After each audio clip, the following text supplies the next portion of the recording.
நடை வழி திறந்தது திருவடி மலர்ந்தது பொழியுது சரணமழை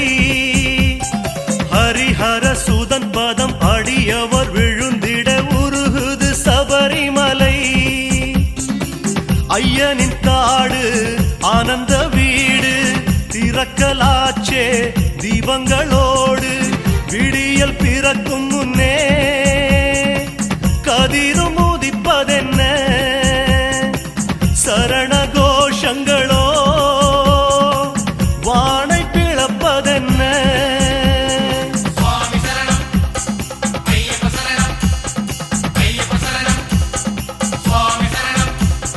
நடை வழி திறந்தது திருவடி மலர்ந்தது பொழியுது சரணமழை